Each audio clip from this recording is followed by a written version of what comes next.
Well, folks, MyPillow CEO Mike Lindell was dealt the biggest legal blow that he has been dealt so far yesterday when the United States Supreme Court rejected his case.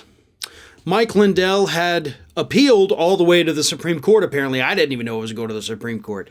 But he appealed this defamation lawsuit filed against him by Dominion Voting Systems all the way up to the Supreme Court, trying to get it dismissed. And yesterday, that Supreme Court said no. No, Mike, we're not dismissing it.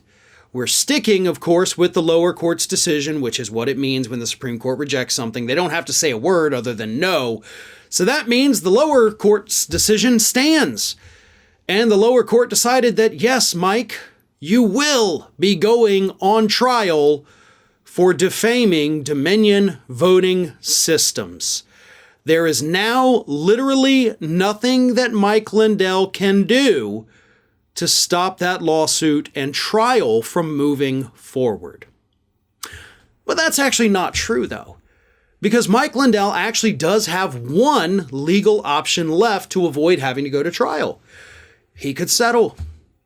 He could cough up the $1.3 billion that Dominion Voting Systems is seeking, and then he wouldn't have to go to trial. Now, obviously, Mike Lindell does not have $1.3 billion. He has $0.3 billion, according to the internet, which could be off by a couple $100 million. The internet also says that I have $1 million, which I can promise you I don't even have anything close to that, not even when you add up all of my assets.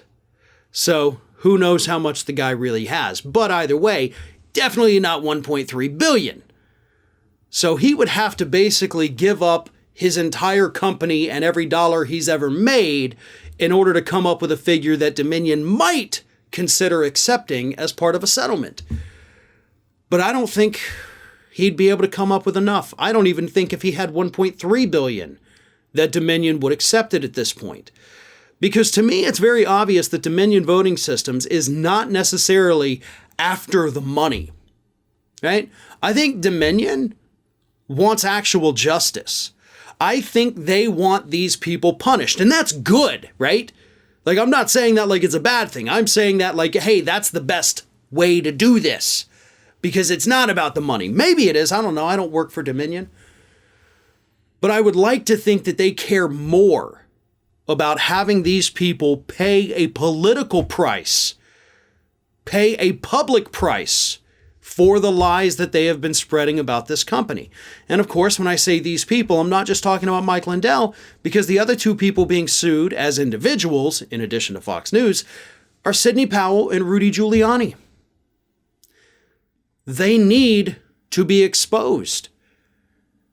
The public needs to see that these people are, in fact, absolute liars. Because you just might be able to change a couple people's minds out there, right? Some of the true believers who do think that Mike Lindell holds the exclusive keys to the truth. So even if you only change a couple minds, at least you're changing a couple minds by exposing these people, by letting the trial play out. That's what needs to happen. But unfortunately, that trial may be at least a year off, possibly even 2 years out.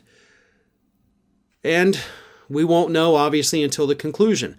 But this rejection by the United States Supreme Court leaves Mike Lindell with no other legal options. The trial is moving forward. And because we're sticking with the lower court's decision on this one, if Mike Lindell does not begin cooperating with the discovery process, he could find himself in contempt, and he could be thrown in jail if he continues to not cooperate, and that is based on previous reports in the media saying that Mike Lindell stopped cooperating with the discovery process many, many months ago. Lindell is screwed, and that Supreme Court that he swore for the longest time was going to save him wanted nothing to do with him. Hey everyone, this is Aspen, and did you know that for the low cost of $0 per day, you can subscribe to the Fair and Balanced YouTube channel. We also encourage you to like, comment, and share. But again, click that subscribe button and help Aspen not be so grumpy.